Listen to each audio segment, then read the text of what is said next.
pertempuran masyarakat Nias Tangerang. Kita saksikan bersama mereka siap siaga untuk bertarung. Jadi mereka siap membela. Setiap keadaan mereka siap siaga. Kita saksikan laga daripada petarung Nias. Ini simbol kebudayaan Nias di mana mereka siap siaga di dalam melakukan perlawanan bila ada yang mengganggu stabilitas negara. Ini adalah pahlawan-pahlawan yang rela berkorban untuk negara, untuk bangsa, dan untuk daerahnya.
Lompatan si kecil, ini dia. Iya. Satu lagi dari belakang, sama dia. Iya.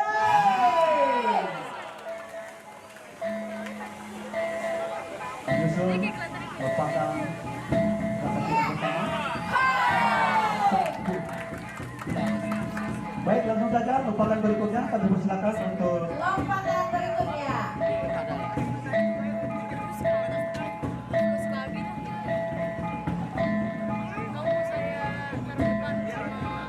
ini dia Tian Bulele. Iya.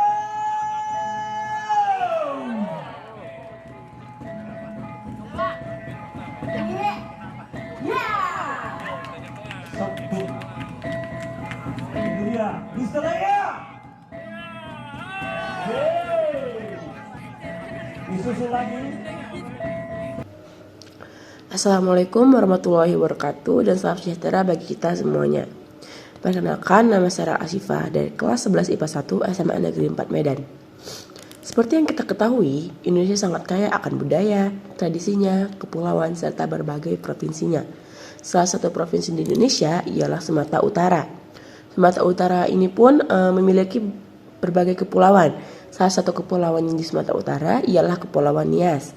Nias adalah sebuah pulau yang terletak di sisi barat provinsi Sumatera Utara.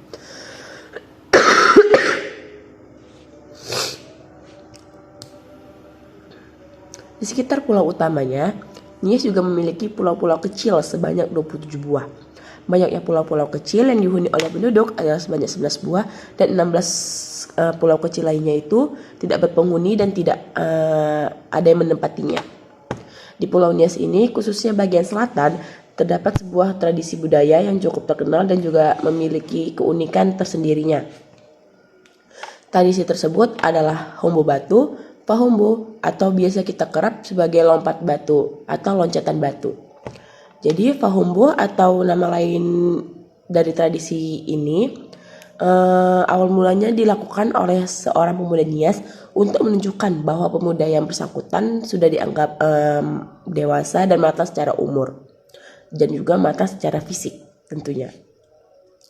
Tradisi lompat batu ini hanya dilakukan oleh kaum laki-laki. Ini akan menunjukkan kedewasaan, ketangkasan, dan keberanian. Apabila seseorang berhasil melompati batunya itu setinggi 2 meter dan ketebalannya itu 40 meter. Jika berhasil melompatin itu, maka dianggap heroik atau prestisius. Itu baik bagi individu, keluarga, bahkan masyarakat seluruh desa. Karena hal ini merupakan hal yang membanggakan Dan biasanya keluarga-keluarga itu membuat acara syukuran kecil-kecilan yang sederhana dengan menyembelih hewan seperti ayam ataupun sapi. Jadi, awal mula tradisi lompat batu ini sudah berlangsung berabad-abad yang lalu. Tradisi ini dilestarikan bersama budaya megalitikum di Pulau Nias, terutama di desa Bau Mataluo. Jadi awalnya itu tradisi lompat batu berasal dari kebiasaan berperang antar desa suku-suku di Pulau Nias. Masyarakat Nias memiliki karakter keras dan kuat, diwarisi oleh budaya pejuang perang. Dahulu suku-suku di Pulau Nias sering berperang karena terprovokasi oleh rasa dendam, pembatasan tanah, atau masalah perbudakan. Masing-masing desa lalu membentengi wilayah dengan batu setinggi 2 meter. Tradisi lompat batu lahir dan dilakukan sebagai sebuah persiapan sebelum berperang.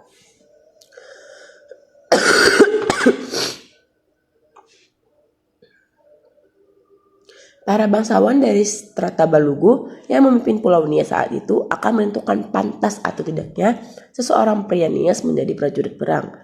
Jadi kriteria pantas atau tidaknya itu selain memiliki fisik yang kuat, jadi mereka tuh para prajurit juga harus menguasai ilmu bela diri dan ilmu-ilmu hitam lainnya. Dan salah satu kriterianya lagi yaitu mereka harus melompati batu bersusun setinggi 2 meter dan berlapis dan ketebalannya 40 cm tanpa menyentuh permukaannya sedikit pun sebagai tes akhir. Pada zaman dulu, atraksi Fahumbo tidak hanya memberikan kebanggaan bagi pemuda Nias, tetapi juga untuk keluarga mereka. Kini tradisi lompat batu bukan untuk berperang antar suku atau antar desa, tetapi sebagai ritual dan simbol budaya orang Nias. Nah, jadi tradisi ini menjadi budaya untuk mengisi acara yang biasanya ditampilkan bersama atraksi dari tari perang yang merupakan saduran dari peperangan di masa lampau. Jadi dari Fahumbo ini atau lompat batu ini kita juga dapat mengambil sikap-sikap yang dijadikan contoh dalam aspek pendidikan. Kalau kita udah mendengar kata-kata pendidikan, kerap kita selalu berpatokan dengan kurikulum dan juga teknologi.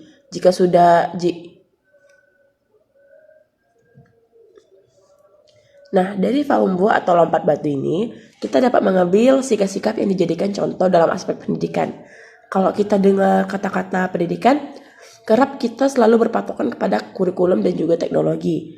Nah, jadi dari Fahumbo ini juga dapat menjadikan budaya kearifan lokal dalam aspek pendidikan.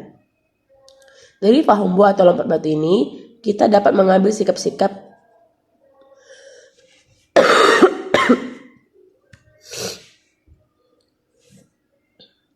Dari Fahumbo atau lompat batu ini, kita dapat mengambil sikap-sikap dan dijadikan contoh untuk kehidupan sehari-hari dalam aspek pendidikan. Kalau kita udah dengar kata-kata pendidikan, kita selalu berpatokan kepada kurikulum dan juga teknologi. Nah, jadi Fahumbo ini bisa dijadikan salah satu contoh pendidikan dengan berbasis kearifan lokal. Nilai-nilai yang kita terapkan dari Fahumbo ini adalah harus gigih untuk mencapai suatu tujuan yang kita inginkan. Sama seperti kita, jika ingin mencapai sesuatu yang kita inginkan, pasti harus melewati beberapa fase agar keinginan tersebut tercapai. Tidak ada sesuatu yang kita inginkan itu hadir secara instan. Pasti ada beberapa tahapan yang harus kita lewati agar keinginan kita itu tercapai atau terpenuhi. Nah, sekian pembahasan saya mengenai Fahumbo atau lompat batu sebagai nilai-nilai pendidikan. Semoga apa yang saya paparkan di atas bisa menjadi pembelajaran bagi kita semuanya. Terima kasih.